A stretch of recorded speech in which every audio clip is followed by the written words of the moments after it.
For video 5, we'll be pouring the epoxy on the countertops. This is the before picture and this is after. It turned out beautifully and smooth as glass.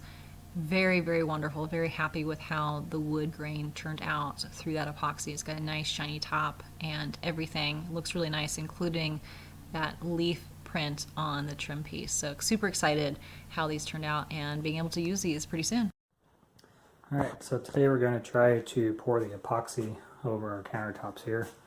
I got to put the backsplash on first.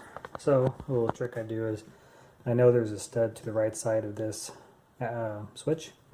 So all I got to do is lay my tape down there. I know that every 16 inches there's going to be a stud nailed to this one. Shows me it's on this side of that. So instead of marking the wall and then having to, with a pencil like a lot of people do, and then having to go back and erase that, all I gotta do is lay your tape measure out and you know exactly where it is.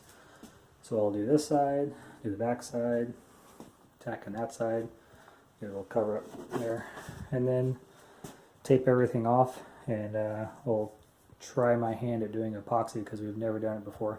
I gotta put a little piece on here to catch it.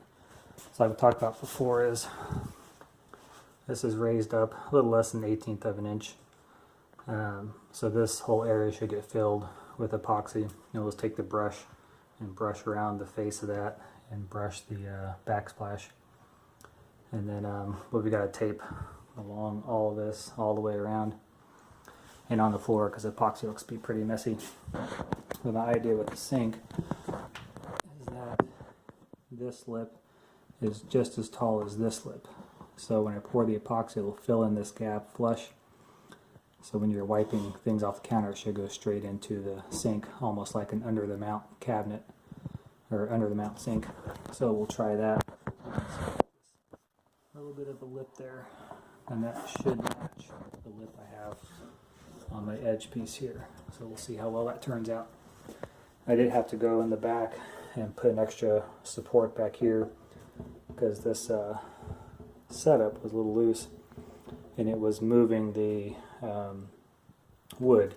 So this is as tight as I can get. This just isn't a very expensive sink, so it's going to wobble a little bit, which is maybe a little bit of concern if it wobbles and cracks the epoxy back here, but it's a risk we're going to have to take.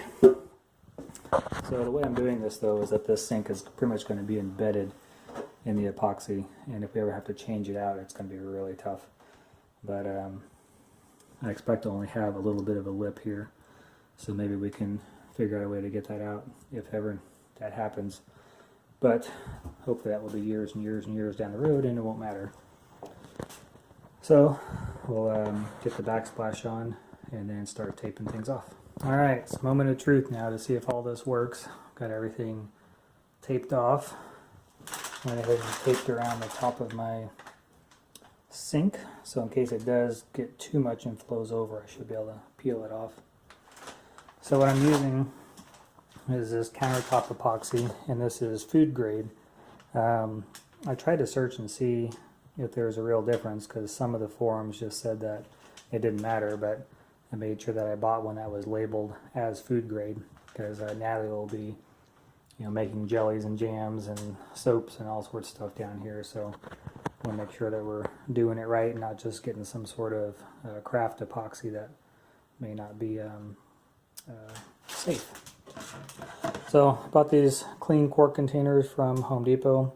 Each one of these containers is 2 quarts, so I will do 1 quart of the epoxy, 1 quart of the hardener, which will fill me up to there, which is pretty full. I'm supposed to stir it for 5 minutes, a full 5 minutes. They said make sure you do the full amount or the hardener doesn't get mixed in properly. So this, the way I calculated it, should be exactly enough epoxy to cover everything. We'll just have to hope that that works out. Put this up here as a stop. I'm just using some packing tape, which I read will pull apart easier when I take this off. I just have 3 little brad nails tacked into there, so I should be able to pop this off pretty easily when I'm done. And I think I've got everything taped up pretty well. In case anything oozes underneath that, I've got paper down below as well. So I'm going to pour it in there and see how it goes, and then take my brush and brush on the backsplash, and then brush the trim there.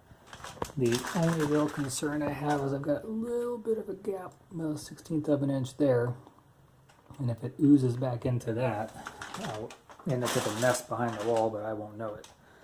So I'm hoping this is thick enough that it's not going to just seep through every little crack and crevice, that it will keep that from happening.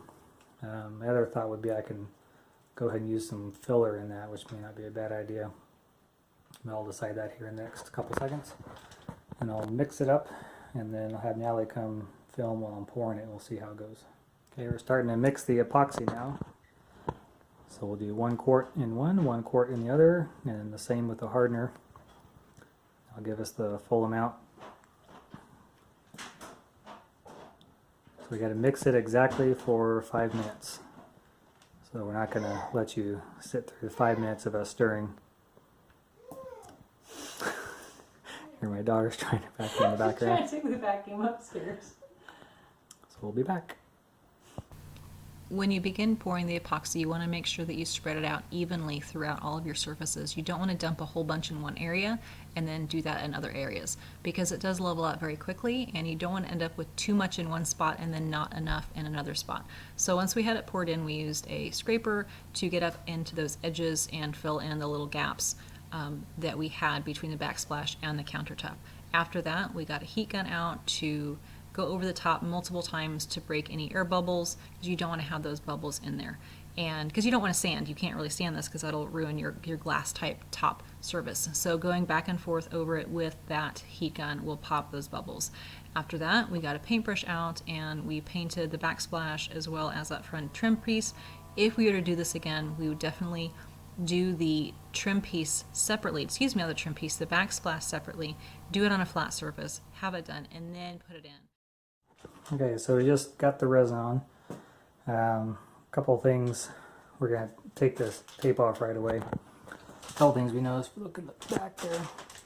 Doing on the backsplash did not turn out very well, and I had read that that may be an issue because resin kind of self-levels itself. So when you put it on a vertical surface, it will drip and run and doesn't look very good. But that shouldn't really be an issue for what we're doing here. First time, so we'll learn. Also along the back, I put that little bit of caulking along there, and that is causing the resin to separate away from that. It's not an issue on the countertop because it's so thick. It's close to an 1/8 inch thick, but on the backsplash, you can really see it. So we've gone over it several times, and it's still pushing out. But it's nice and pretty, very shiny. Feels right up to the lip, like I was hoping for.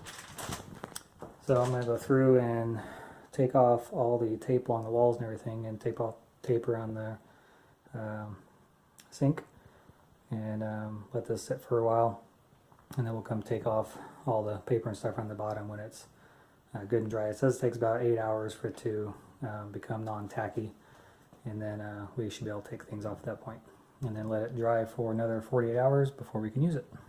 Okay, it's been about 12 hours. Right after we poured, I went ahead and took off the masking tape around the backsplash, and I went ahead and just took off everything around the I was covering with the cabinets. And I already took off this form. I want to show you how this one came off. It's pretty easy. Just get under here and give a light movement, and you'll see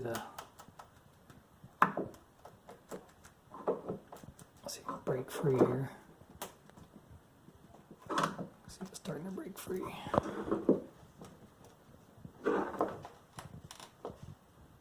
Just do this gently and slowly until it pops loose. There it goes. So the tape worked really well. It did not stick to it very much, at least on the other side it didn't.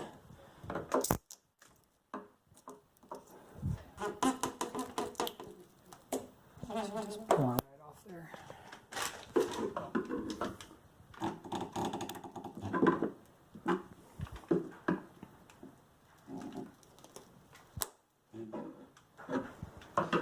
best do that from the bottom so it's not potentially messing up my edge. There it goes.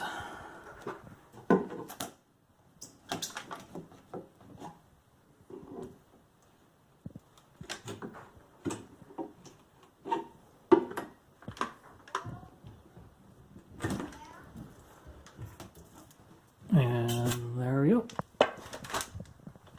So I'll take out this last little screw there, but this is just perfect.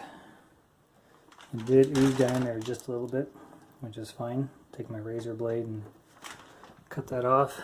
A little bit of a lip there. Take the razor and nip that down. But that worked out very well. Cut a little extra there. So this side, you really see how thick it poured. Did 1/8 inch. Right up to the top of my lip, which is exactly what I wanted. So, finished cleaning that up. Little drips and stuff. Like this little edge around here. Just take the razor and cut that off before it cures 100%.